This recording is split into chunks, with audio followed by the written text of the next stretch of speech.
Hi friends, welcome to competitive cracker. ഞാൻ Subhash Nedumangad. LDC പരീക്ഷയ്ക്ക് apply ചെയ്ത് നമ്മളെല്ലാം കാത്തിരിക്കുകയാണ് അല്ലേ. അപ്പോൾ ഇതിലെ പ്രധാനപ്പെട്ട ഒരു ടോപ്പിക്കാണ് ഭരണഘടന. ഭരണഘടനയിൽ എപ്പോഴും മാർക്ക് പോകുന്നു, മാർക്ക് കുറയുന്നു, പഠിച്ചിട്ട് മനസ്സിലാവുന്നില്ല എന്നൊക്കെ ഉള്ളത് ഉദ്യോഗാർത്ഥികളുടെ സ്ഥിരം ആശങ്കയാണ്. പക്ഷേ ചില കാര്യങ്ങൾ മനസ്സിലാക്കി പഠിച്ചാൽ മാർക്ക് വെറുതെ പോകില്ല. ഉള്ള മാർക്ക് നമുക്ക് അടിച്ചെടുക്കാം. നമുക്ക് ഭരണഘടനയെക്കുറിച്ചുള്ള അടിസ്ഥാനപരമായിട്ടുള്ള കുറച്ച് കാര്യങ്ങൾ നോക്കാം.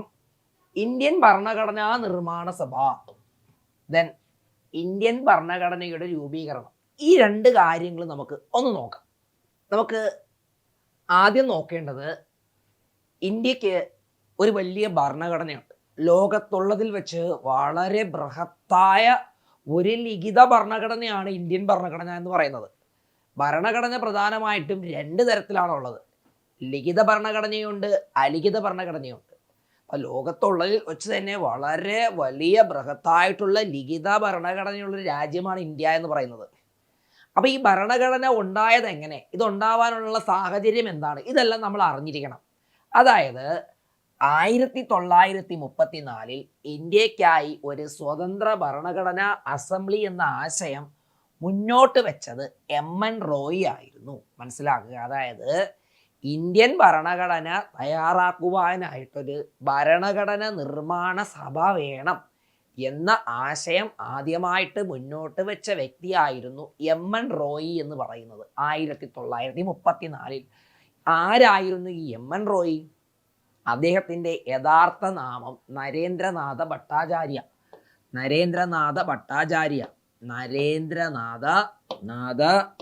ഭട്ടാചാര്യ. പേര് കേൾക്കുമ്പോൾ തന്നെ അറിയാം ബംഗാളിൽ നിന്നുള്ള ആളാണ് എന്നുള്ളത് അല്ലേ. അപ്പോൾ ഇദ്ദേഹമാണ് MN റോയ് എന്നും അറിയപ്പെട്ടുകൊണ്ടിരുന്നത്. അതുപോലെ ഈ നരേന്ദ്രനാഥ ഭട്ടാചാര്യ അല്ലെങ്കിൽ MN റോയ് എന്ന് പറയുന്നത് കമ്മ്യൂണിസ്റ്റ് പാർട്ടി ഓഫ് ഇന്ത്യയുടെ സ്ഥാപക നേതാക്കളിൽ ഒരാൾ കൂടിയാണ് കേട്ടോ. CPI അല്ലെങ്കിൽ കമ്മ്യൂണിസ്റ്റ് പാർട്ടി ഓഫ് ഇന്ത്യയുടെ സ്ഥാപക നേതാക്കളിൽ ഒരാൾ കൂടിയാണ് MN റോയ് എന്ന് പറയുന്നത്.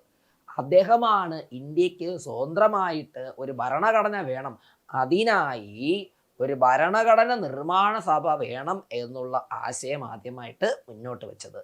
അപ്പം അത് നന്നായിട്ട് മനസ്സിലാക്കി വെക്കുക. ദെൻ 1946 ഇന്ത്യയിൽ ഒരു പ്രധാനപ്പെട്ട സംഭവം നടന്നു. അതായത് ക്യാബിനറ്റ് മിഷൻ. എന്താണെന്ന് നോക്കാം. ക്യാബിനറ്റ് മിഷൻ പ്ലാൻ നിർദ്ദേശിച്ച മാർഗനിർദ്ദേശങ്ങൾക്കനുസരിച്ചാണ് ഭരണഘടനാ അസംബ്ലി രൂപീകരിച്ചത്. 1946 ക്യാബിനറ്റ് മിഷൻ എന്ന് പറയുന്ന ഒരു കമ്മീഷനെ ബ്രിട്ടീഷ് സർക്കാർ ഇന്ത്യയിലേക്ക് നിയോഗിച്ചു. ഉദ്ദേശം എന്തായിരുന്നു? ഒരു ഭരണഘടന നിർമ്മാണ സഭ രൂപീകരിക്കുക. അതിനായിട്ടൊരു ക്യാബിനറ്റ് മിഷനെ എന്ത് ചെയ്തു? ഇന്ത്യയിലേക്ക് അയച്ചു. ക്യാബിനറ്റ് മിഷനെ ഇന്ത്യയിലേക്ക് അയച്ച ബ്രിട്ടീഷ് പ്രധാനമന്ത്രി ആരായിരുന്നു എന്ന് ചോദിച്ചാൽ പറയുക, ആരാ? Clement Attlee. ആരാണ്? Clement Attlee. ഈ ക്യാബിനറ്റ് മിഷനിൽ 3 അംഗങ്ങളാണ് ഉണ്ടായിരുന്നത്. ഒന്ന് പെത്വിക് ലോറൻസ്, അതുപോലെ തന്നെ Stafford Cripps, AV Alexander. Pethick Lawrence, Stafford Cripps, AV Alexander. ഈ 3 അംഗങ്ങളായിരുന്നു ക്യാബിനറ്റ് മിഷനിൽ ഉണ്ടായിരുന്നത്. അതിൽ ക്യാബിനറ്റ് മിഷന്റെ അധ്യക്ഷൻ എന്ന് പറയുന്നത് ആരായിരുന്നു? പെത്വിക് ലോറൻസ് ആയിരുന്നു. ഈ ക്യാബിനറ്റ് മിഷന്റെ റിപ്പോർട്ടിന്റെ അടിസ്ഥാനത്തിൽ പ്രധാനമായും 3 കാര്യങ്ങളാണ് പറഞ്ഞിരുന്നത്. ഒന്ന്, ഇന്ത്യക്കൊരു ഭരണഘടന നിർമ്മാണ സഭ രൂപീകരിക്കുക. 2, എത്രയും പെട്ടെന്ന് ഇന്ത്യയെ സ്വതന്ത്രമാക്കുക, സ്വാതന്ത്ര്യം പ്രഖ്യാപിക്കുക. 3, ഒരു ഇടക്കാല മന്ത്രിസഭ രൂപീകരിക്കുക. ഈ പ്രധാനപ്പെട്ട കാര്യങ്ങളൊക്കെയാണ് ക്യാബിനറ്റ് മിഷൻ റിപ്പോർട്ടിൽ പ്രധാനമായിട്ടും പറഞ്ഞിരുന്നത്. അപ്പോൾ പരീക്ഷയ്ക്ക് ചോദിക്കാം, 1946 ക്യാബിനറ്റ് മിഷൻ ഇന്ത്യയിൽ വന്നത്. ബ്രിട്ടീഷ് സർക്കാർ നിയോഗിച്ച കമ്മീഷനായിരുന്നു ക്യാബിനറ്റ് മിഷൻ. ക്യാബിനറ്റ് മിഷനിൽ 3 അംഗങ്ങളാണ് ഉണ്ടായിരുന്നത്. ആരൊക്കെയാ? Pethick Lawrence, Stafford Cripps, AV Alexander. അതിൽ പെത്വിക് ലോറൻസ് ആയിരുന്നു ക്യാബിനറ്റ് മിഷന്റെ അധ്യക്ഷൻ എന്ന് പറയുന്നത് കേട്ടോ. അപ്പോൾ ഇത്രയും കാര്യങ്ങൾ നന്നായിട്ട് പഠിക്കുക. പിന്നെ ഒരു കാര്യം കൂടി പറയട്ടെ, സ്റ്റേറ്റ്മെന്റ് ടൈപ്പിൽ ചിലപ്പോൾ ചോദിക്കാം. ക്യാബിനറ്റ് മിഷൻ റിപ്പോർട്ടിൽ പറഞ്ഞിരുന്ന പ്രധാനപ്പെട്ട കാര്യങ്ങൾ എന്താ? ഇന്ത്യക്കൊരു ഭരണഘടനാ നിർമ്മാണ സഭ രൂപീകരിക്കുക, അതായിരുന്നു പ്രധാനപ്പെട്ട ഉദ്ദേശം. 2, ഒരു ഇടക്കാല മന്ത്രിസഭ രൂപീകരിക്കുക. പിന്നെ 3, എത്രയും പെട്ടെന്ന് സ്വാതന്ത്ര്യം പ്രഖ്യാപിക്കുക. ദെൻ ഇനി അടുത്തത് നമുക്കറിയാം, ഇന്ത്യയിൽ ഒരു ഭരണഘടന നിർമ്മാണ സഭ ക്യാബിനറ്റ് മിഷന്റെ അടിസ്ഥാനത്തിൽ രൂപീകൃതമായി. അസംബ്ലിയുടെ ആകെ ശക്തി ഉണ്ടായിരുന്നത് 389 അംഗങ്ങളാണ്. എന്നിരുന്നാലും ഇന്ത്യ പാകിസ്ഥാൻ വിഭജനത്തിന് ശേഷം 299 അംഗങ്ങളായി ചുരുങ്ങി. നമുക്കറിയാം, 1947 ഓഗസ്റ്റ് 14 പാകിസ്ഥാൻ സ്വതന്ത്രമായി. പിറ്റേ ദിവസം 15 ഇന്ത്യ സ്വതന്ത്രമായി. അപ്പോൾ പാകിസ്ഥാൻ പ്രദേശത്തെ ജനങ്ങൾ പിരിഞ്ഞു പോയതോടുകൂടി, അല്ലെങ്കിൽ പാകിസ്ഥാൻ പ്രദേശത്ത് നിന്ന് ഭരണഘടനാ നിർമ്മാണ സഭയിൽ അംഗത്വമെടുത്ത ആളുകൾ പിരിഞ്ഞു പോയതോടുകൂടി നമ്മുടെ ഭരണഘടനാ നിർമ്മാണ സഭയുടെ അംഗസംഖ്യ 389 നിന്നും 299 ദെൻ നെക്സ്റ്റ്, അസംബ്ലി രൂപീകരിക്കുന്നതിനുള്ള തിരഞ്ഞെടുപ്പ് 1946 ജൂലൈ ഓഗസ്റ്റ് മാസങ്ങളിലാണ് നടന്നത് കേട്ടോ. അത് മനസ്സിലാക്കുക.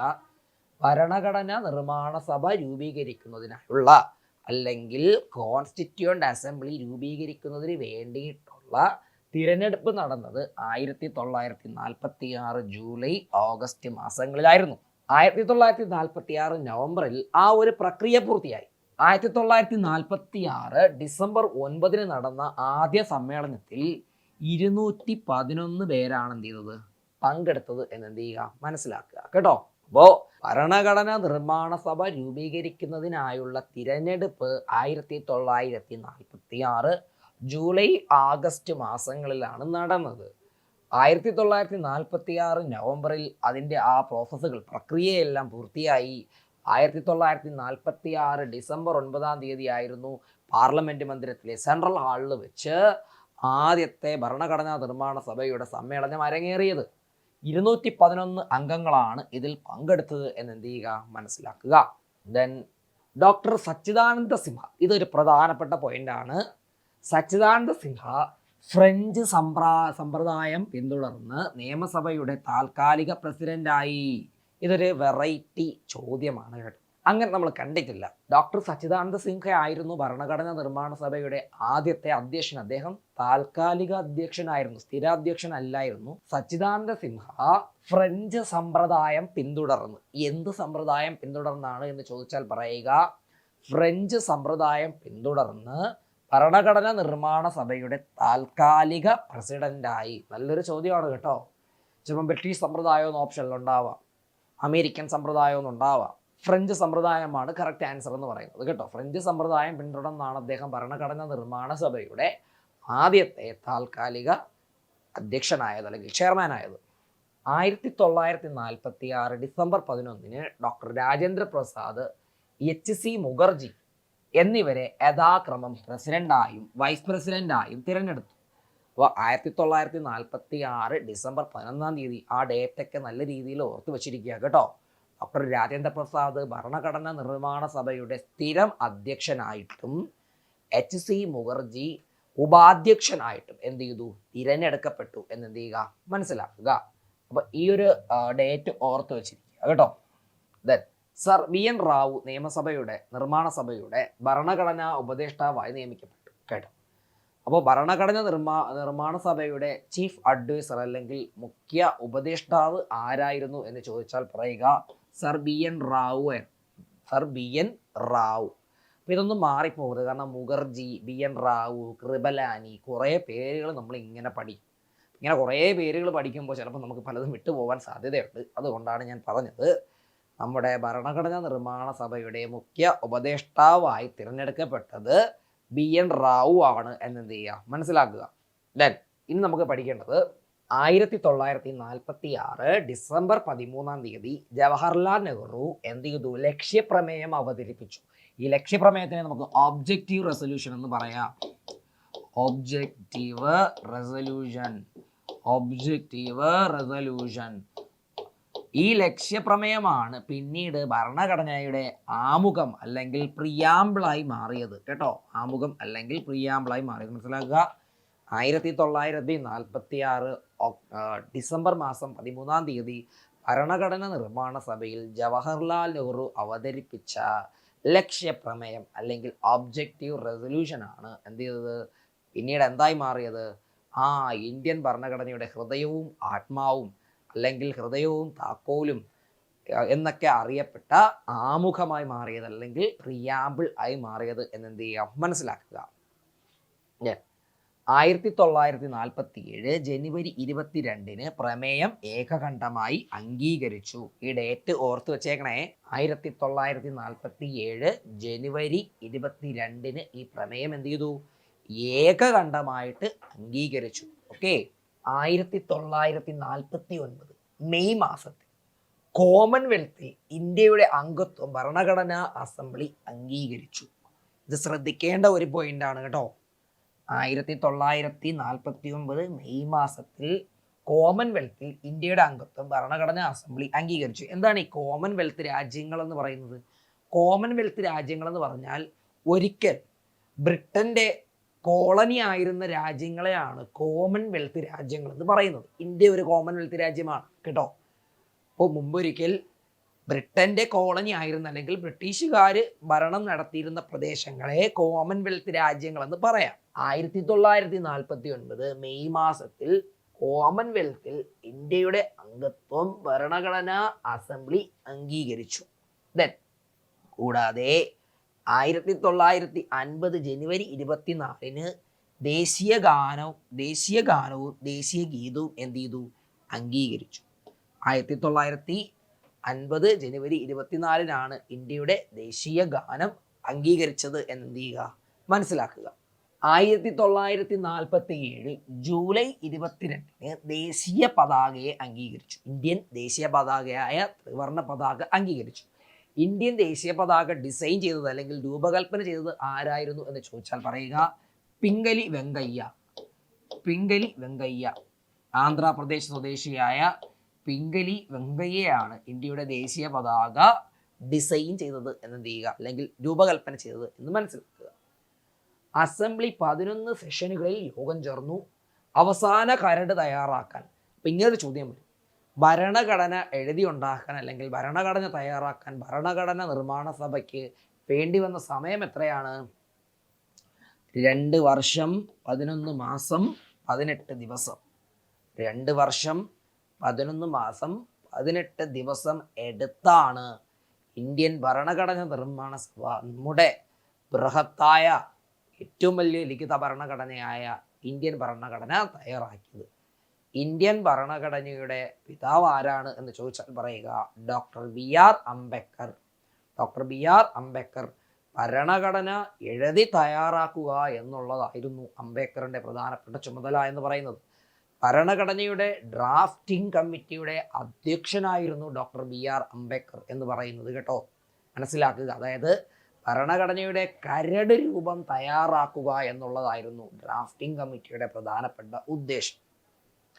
ശരിക്കും പറഞ്ഞാൽ ഇന്ത്യൻ ഭരണഘടന എന്ന് പറഞ്ഞു കഴിഞ്ഞാൽ സ്വാതന്ത്ര്യം കിട്ടുന്നതിന് മുന്നേ തന്നെ ഇന്ത്യൻ ജനങ്ങളുടെ മനസ്സിലുണ്ടായിരുന്ന ആശയങ്ങളുടെ അഭിലാഷങ്ങളായിരുന്നു, അല്ലെങ്കിൽ അവരുടെ മനസ്സിലുണ്ടായിരുന്ന എങ്ങനെ ആയിരിക്കണം നമ്മുടെയൊക്കെ സ്വാതന്ത്ര്യം, അല്ലെങ്കിൽ ഇന്ത്യയിലെ ബാക്കിയുള്ള നിയമങ്ങളും കാര്യങ്ങളൊക്കെ എങ്ങനെ ആയിരിക്കണം എന്നുള്ളത് ആശയാഭിലാഷങ്ങളായിരുന്നു. ഇന്ത്യൻ ജനങ്ങളുടെ മനസ്സിലുണ്ടായിരുന്ന ആശയാഭിലാഷങ്ങളായിരുന്നു. ഈ ഭരണഘടനാ നിർമ്മാണ സഭയിലെ പല വ്യക്തികളും ഇന്ത്യയിൽ ഉടനീളം സഞ്ചരിച്ച് അവിടെയുള്ള ജനപ്രതിനിധികളുമായിട്ടൊക്കെ ചർച്ച ചെയ്ത് ജനങ്ങളുടെ മനസ്സിലുള്ള കാര്യങ്ങളുമൊക്കെ കൂട്ടിച്ചേർത്താണ് ഇന്ത്യൻ ഭരണഘടന തയ്യാറാക്കിയിരിക്കുന്നത് കേട്ടോ. അപ്പോൾ 2 വർഷം 11 മാസം 18 ദിവസം എടുത്താണ് ഇന്ത്യൻ ഭരണഘടന നിർമ്മാണ സഭ അല്ലെങ്കിൽ കോൺസ്റ്റിറ്റ്യൂവൻ്റ് അസംബ്ലി തയ്യാറാക്കിയത്. നമ്മൾ പല രീതിയിലുള്ള ചോദ്യങ്ങളും കാണാറുണ്ട്. നമ്മുടെ ഇന്ത്യൻ ഭരണഘടനയെ കടമെടുത്ത ഭരണഘടന എന്നും പറയാറുണ്ട്. കാരണം ഇന്ത്യൻ ഭരണഘടനയ്ക്കകത്തുള്ള ഒരുപാട് നിയമങ്ങൾ വ്യത്യസ്ത രാജ്യങ്ങളിൽ നിന്നും കടമെടുത്തിട്ടുണ്ടായിരുന്നു. സോ ബോറോഡ് കോൺസ്റ്റിറ്റ്യൂഷൻ എന്നും പറയാറുണ്ട്. എങ്കിലും ഇന്ത്യൻ ഭരണഘടന ഏറ്റവും കൂടുതൽ കടപ്പെട്ടിരിക്കുന്നത് government of India act 1935 1935 government of India ആക്ടിനോടാണ് ഇന്ത്യൻ ഭരണഘടന ഏറ്റവും കൂടുതൽ കടപ്പെട്ടിരിക്കുന്നത് എന്നുള്ളതും മനസ്സിലാക്കുക കേട്ടോ. അപ്പോൾ ഇന്ത്യൻ ഭരണഘടനയെ കടം കൊണ്ട ഭരണഘടന എന്നൊക്കെ വിശേഷിപ്പിക്കാറുണ്ട് കേട്ടോ. ഓക്കെ.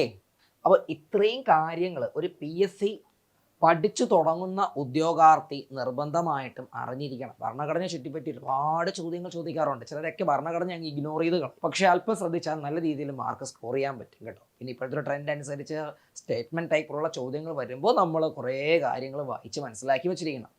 നമ്മുടെ കോമ്പറ്റേറ്റീവ് ക്രാക്കറിൽ LDCക്കുള്ള ബാച്ച് ആരംഭിച്ചിട്ടുണ്ട്. അപ്പോൾ മിഷൻ LDC 2024, അതായത് കാത്തിരുന്ന സ്വപ്ന ജോലി നിങ്ങൾക്കും സ്വന്തമാക്കാം കേട്ടോ. അപ്പോൾ നമ്മുടെ കോഴ്സിൻ്റെ കുറച്ച് ഫീച്ചേഴ്സ് നമുക്ക് നോക്കാം. ലൈവായിട്ടുള്ള ക്ലാസ്സുകളും റെക്കോർഡഡ് ക്ലാസ്സുകളും അവൈലബിൾ ആണ്. PDF നോട്ടുകൾ, നിങ്ങൾ പഠിച്ച വിഷയവുമായി ബന്ധപ്പെട്ടിട്ടുള്ള PDF നോട്ടുകൾ നിങ്ങൾക്ക് ലഭിക്കും. Special task for current affairs അല്പം കൂടുതൽ മാർക്കിന് ചോദിക്കും. കറണ്ട് അഫയേഴ്സിനാണ് മിക്ക ഉദ്യോഗാർത്ഥികളും പുറകിലോട്ട് പോകുന്നത്. കാരണം എന്ത് ചോദിക്കും എന്ന് നമുക്കൊരു ധാരണയില്ല. സാങ്കല്പികമാണ്, നമ്മൾ കുറേ പഠിച്ചു വെക്കും. പക്ഷെ ചോദിക്കുന്നത് എന്താണ് എന്നുള്ളത് നമുക്ക് ഒരു വലിയ വ്യക്തത ഉണ്ടാകത്തില്ല. എന്ത് വേണമെങ്കിലും ചോദിക്കും. അപ്പോൾ കറണ്ട് അഫയേഴ്സിന് വേണ്ടിയിട്ട് ഓരോ ദിവസവും ഉണ്ടാകുന്ന ആനുകാലിക സംഭവങ്ങളെ ഹൈലൈറ്റ് ചെയ്തുകൊണ്ടുള്ള ക്ലാസ്സുകൾ നമുക്കിവിടെ കോമ്പറ്റേറ്റീവ് ക്രാക്കറിൽ ലഭ്യമാണ് കേട്ടോ. അതിനായിട്ട് റിസർച്ച് ടീം തന്നെ നമുക്കിവിടെ അവൈലബിൾ ആണ്. പിന്നെ SCRT NCRT പാഠപുസ്തകത്തിനെ ഫോക്കസ് ചെയ്തുകൊണ്ടുള്ള കാര്യം എന്ത് ചെയ്യുന്നുണ്ട്, നമ്മൾ പഠിക്കുന്നുണ്ട്. മിക്കവാറും LDC പരീക്ഷ എന്നൊക്കെ പറയുന്നത് SCRT പുസ്തകത്തിൽ നിന്നോ അല്ലെങ്കിൽ NCRT പുസ്തകത്തിലുള്ള കാര്യങ്ങളൊക്കെ ആയിരിക്കും ചോദിക്കുന്നത്. പക്ഷേ ഇപ്പോൾ കുറച്ച് അഡ്വാൻസ്ഡ് ആയിട്ട് ചോദിക്കുന്നു എന്നേ ഉള്ളൂ കേട്ടോ. അപ്പോൾ അതിനെ ഫോക്കസ് ചെയ്തുള്ള ക്ലാസ്സുകളുണ്ടാവും. പിന്നെ മാത്സിനും ഇംഗ്ലീഷിനും വേണ്ടിയിട്ട് ഡെയിലി വർക്കൗട്ട് ക്ലാസ്സുകളുണ്ട് കേട്ടോ. കാരണം എങ്ങനെയുള്ള ചോദ്യങ്ങൾ വന്നാലും നമുക്കത് ചെയ്യാൻ കഴിയണം. പക്ഷേ ഇവിടെ ശ്രദ്ധിക്കേണ്ടുന്ന ഒരു കാര്യം, നിങ്ങൾ സീരിയസ് ആയിട്ട് പഠിക്കണം എന്നുള്ളതാണ് കേട്ടോ. നമ്മൾ തരുന്ന കോച്ചിങ്ങിനെ അടിസ്ഥാനത്തിൽ നിങ്ങളും എന്ത് ചെയ്യുക, നല്ല രീതിയിൽ പഠിച്ച് ഞങ്ങളുടെ കൂടെ തന്നെ വരിക. പിന്നെ മോഡൽ എക്സാംസ്, ടോപ്പിക് റിവിഷൻസ് ഒക്കെ ഉണ്ടായിരിക്കും. റാങ്ക് ലിസ്റ്റ് ഇവാലുവേഷൻ, നമ്മളിവിടെ നടത്തുന്ന പരീക്ഷയുടെ അടിസ്ഥാനത്തിൽ റാങ്ക് ലിസ്റ്റ്. ആ റാങ്ക് ലിസ്റ്റ് കാണുമ്പോൾ നിങ്ങൾക്ക് സ്വയം വിലയിരുത്താം, ഞാൻ പഠിച്ച് ഏതുവരെ എത്തി, ഇനി എന്തൊക്കെയാണ് എൻ്റെ പോരായ്മകൾ. ഇതെല്ലാം പഠിച്ച് മനസ്സിലാക്കി പിന്നെയുള്ള ഓരോ മോഡൽ പരീക്ഷയും എഴുതി മുന്നിലേക്ക് വരിക. അങ്ങനെ വരുമ്പോൾ യഥാർത്ഥ എക്സാമിനും നമുക്ക് എന്ത് ചെയ്യാൻ പറ്റും, മെയിൻ ലിസ്റ്റിൽ നല്ല റാങ്കിൽ കയറാനായിട്ട് സാധിക്കും. സോ കൂട്ടുകാർ, എത്രയും പെട്ടെന്ന് ഞങ്ങളുടെ കോഴ്സിൽ ജോയിൻ ചെയ്യുക. വിദഗ്ധരായിട്ടുള്ള അധ്യാപകരാണ് ക്ലാസ് എടുക്കുന്നത്. കൂടുതൽ വിവരങ്ങൾക്ക് താഴെ കാണുന്ന നമ്പറിൽ വിളിക്കുക, 8590202323. അപ്പോൾ എല്ലാവരും വന്ന് പഠിച്ച് റാങ്ക് ലിസ്റ്റിൽ കയറി ജോലി സ്വന്തമാക്കുക. ഞങ്ങളുടെ ചാനൽ ആദ്യമായിട്ടാണ് കാണുന്നതെങ്കിൽ ചാനൽ സബ്സ്ക്രൈബ് ചെയ്യുക. കൂടുതൽ നല്ല ഇൻഫോർമേറ്റീവ് ആയിട്ടുള്ള വീഡിയോസ് നിങ്ങൾക്ക് ലഭിക്കുന്നതാണ്. അപ്പോൾ എല്ലാവിധ ആശംസകളും. മറ്റൊരു വീഡിയോയുമായിട്ട് വീണ്ടും കാണാം. Thank you very much.